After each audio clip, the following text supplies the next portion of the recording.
Halo teman-teman, di sini dengan saya Regina Irma Suryani Ari, NIM 2201060010. Saya akan menjelaskan materi kesetimbangan kimia.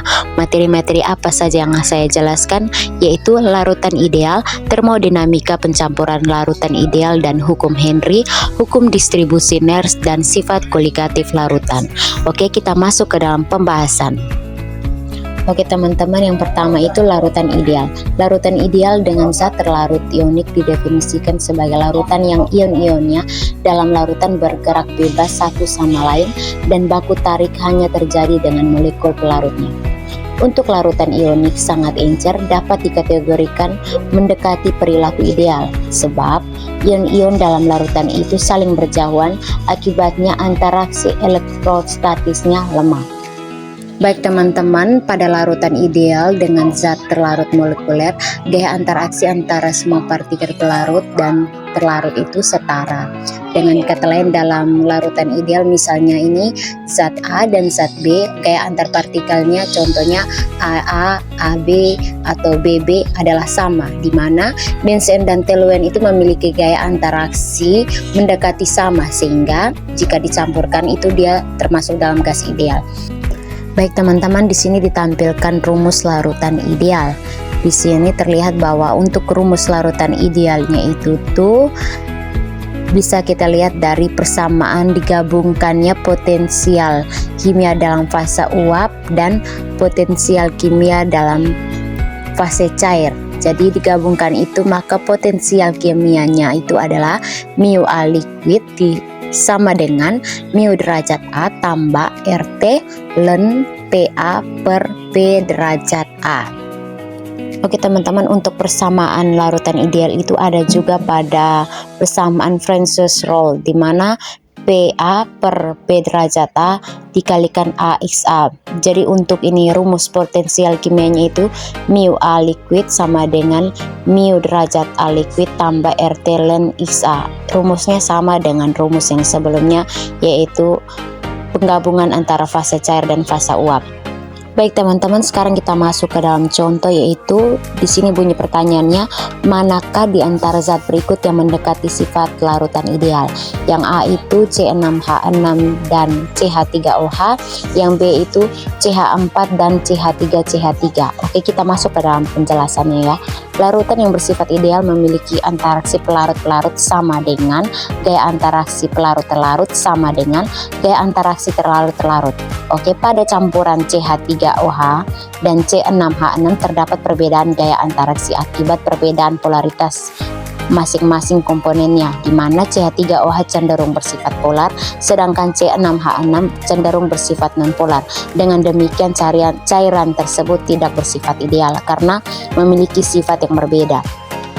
Oke teman-teman, pada campuran CH4 dan CH3 itu dia tuh bersifat ideal. Mengapa dikatakan demikian? Karena memiliki gaya interaksi yang mendekati sama dan kedua komponen itu cenderung bersifat nonpolar, memiliki sifat yang sama. Oke teman-teman, sekarang kita masuk ke materi termodinamika pencampuran larutan ideal. Pada proses pencampuran sejumlah N1, N2, Ni mol cairan murni yang asalnya terpisah membentuk larutan ideal pada termodinamika pencampuran tertentu. Dapat kita turunkan ke delta G, delta V, delta S, dan delta H pencampurannya, di mana energi Gibbs G dari larutan ideal seperti rumus yang tertera.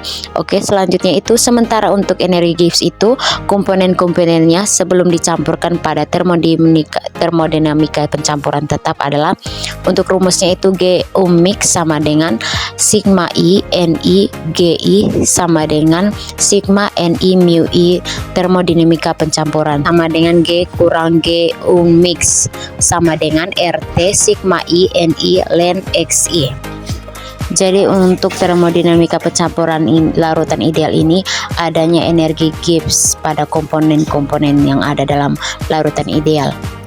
Karena 0 kurang dari XI kurang dari 1, maka ln XI kurang dari 0 dan delta G mix kurang dari 0. Artinya proses pelarutan berlangsung dengan spontan pada termodinamika pencampuran tetap atau isothermal isobar. Untuk menentukan delta S mix dan delta V mix, sebaiknya ingat kembali persamaan fundamental, di mana persamaannya itu dG sama dengan min SDT tambah FDP. Dari persamaan tersebut, E sama dengan min turunan parsial G per turunan parsial T P, dan V turunan parsial G per turunan parsial PT. Dengan demikian rumusnya itu delta S mix sama dengan turunan parsial delta G mix per turunan parsial T PINI, dan delta V mix sama dengan min turunan parsial G mix per turunan parsial PT.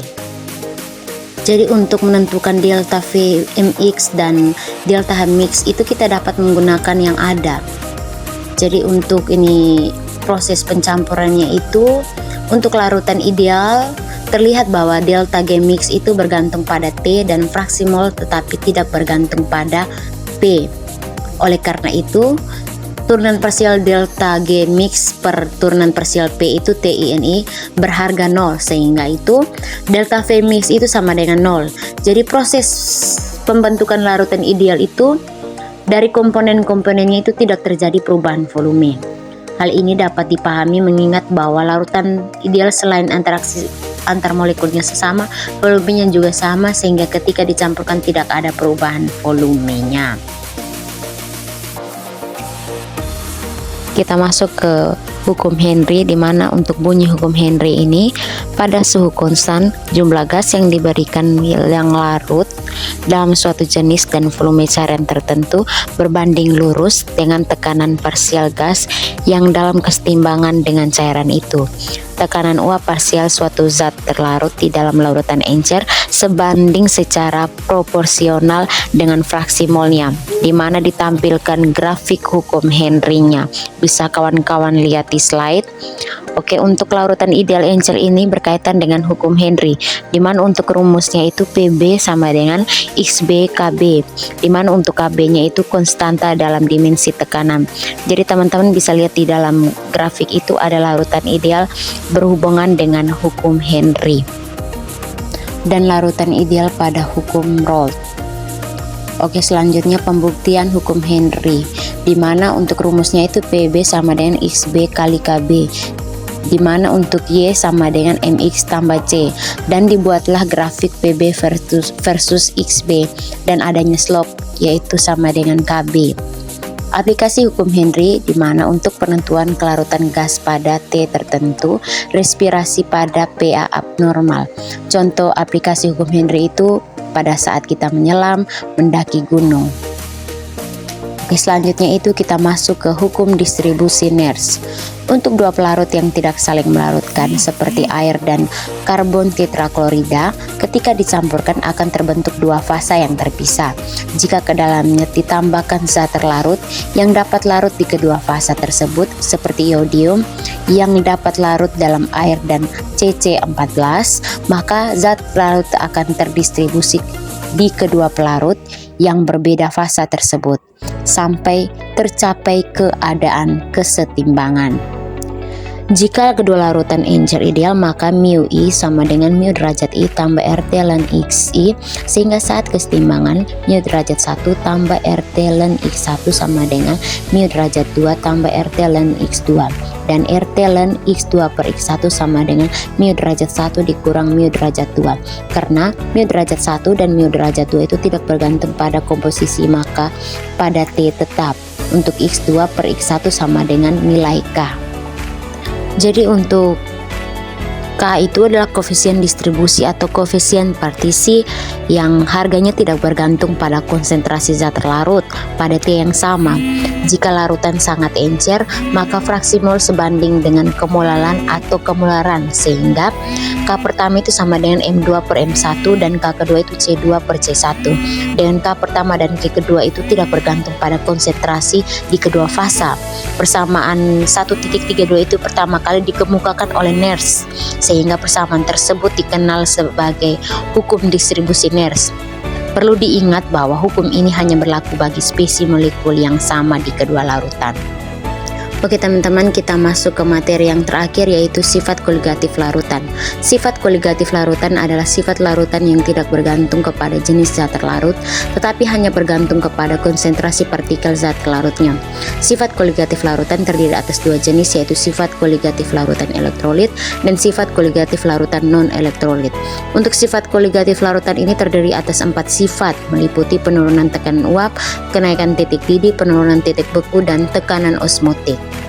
Oke, yang pertama itu kita masuk ke penurunan tekanan uap. Jadi untuk penguapan adalah peristiwa yang terjadi ketika partikel-partikel zat cair meninggalkan kelompoknya. Semakin lemah gaya tarik-menarik antar molekul zat cair, semakin mudah zat cair tersebut menguap. Semakin mudah zat cair menguap, semakin besar pula tekanan uap jenuhnya. Di mana untuk persamaan penurunan tekanan uap dapat ditulis sebagai berikut. Delta P sama dengan P derajat kurang P. P derajat kurang dari P, di mana untuk keterangannya itu P derajat sama dengan tekanan uap zat cair murni, P sama dengan tekanan uap larutan. Dan penurunan tekanan uap ini juga terdapat pada hukum Raoult dan dirumuskan sebagai berikut. P sama dengan P derajat kali XP. Delta P sama dengan P derajat dikali dengan XT. Di mana untuk keterangannya itu P tekanan uap jenuh larutan, P derajat tekanan uap jenuh pelarut murni, XP fraksi mol zat pelarut, XT itu sama dengan fraksi mol zat terlarut. Oke teman-teman, kita masuk yang kedua, itu adalah kenaikan titik didih. Di mana titik didih zat cair adalah suhu tetap pada zat cair mendidih. Pada suhu ini tekanan uap zat cair sama dengan tekanan udara di sekitarnya. Hal ini menyebabkan terjadinya penguapan di seluruh bagian zat cair. Titik didih zat cair diukur pada tekanan 1 atmosfer. Jadi untuk perbedaan titik didih larutan dengan titik didih pelarut murni ini disebut dengan kenaikan titik didih dan dinyatakan dengan delta TB. Untuk persamaannya dapat ditulis sebagai berikut, dan teman-teman bisa lihat di dalam slide. Delta TB itu sama dengan KB kali M. Delta TB sama dengan KB kali gram per mr kali 1000 per P. Delta TB sama dengan TB larutan dikurang dengan TB pelarut. Untuk keterangannya itu delta TB sama dengan kenaikan titik didih, satuannya derajat Celcius. KB adalah tetapan kenaikan titik didih molar, satuannya derajat Celcius kilogram per mol. M adalah molaritas larutan, satuannya mol per kilogram. Mr adalah massa molekul relatif. P adalah jumlah massa zat dan satuannya itu adalah kilogram. Ketiga, penurunan titik beku. Titik beku larutan adalah suhu pada saat tekanan uap cairan sama dengan tekanan uap padatannya, atau titik di mana air mulai membeku. Titik beku normal suatu zat adalah suhu pada saat zat meleleh atau membeku pada tekanan 1 atmosfer atau dalam keadaan normal. Tekanan luar tidak berpengaruh pada titik beku. Pada tekanan 760 mmHg, air membeku pada suhu 0 derajat Celcius. Adanya zat terlarut dalam larutan akan mengakibatkan titik beku larutan lebih kecil daripada titik beku pelarutnya. Persamaannya dapat ditulis sebagai berikut, teman-teman bisa lihat di slide. Oke teman-teman, untuk persamaannya itu delta TF sama dengan KF kali M. Delta TF sama dengan KF kali gram per mr kali 1000 per P. Delta TF sama dengan TF pelarut dikurang dengan TF larutan, dimana untuk keterangannya itu delta TF itu sama dengan penurunan titik beku, satuannya derajat Celcius. Untuk KF itu tetapan perubahan titik beku, satuannya derajat Celcius kilogram per mol. M itu molaritas larutan, satuannya itu mol per kilogram.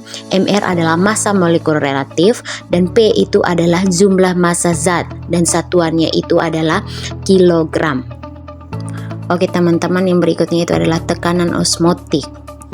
Tekanan osmotik adalah gaya yang diperlukan untuk mengimbangi desakan zat pelarut yang melalui selaput semi-permeabel ke dalam larutan. Membran semi-permeabel adalah suatu selaput yang dapat dilalui oleh molekul-molekul pelarut dan tidak dapat dilalui oleh zat terlarut. Di mana menurut Van Hoff, tekanan osmotik larutan dirumuskan sebagai berikut.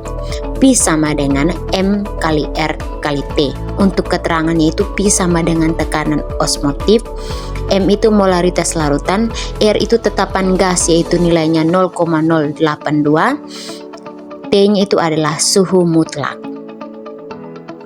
Baik teman-teman, sekian pemaparan materi atau penjelasan dari saya. Semoga materi yang saya sampaikan dapat bermanfaat bagi teman-teman sekalian. Mohon maaf bila ada salah kata yang saya ucapkan. Terima kasih.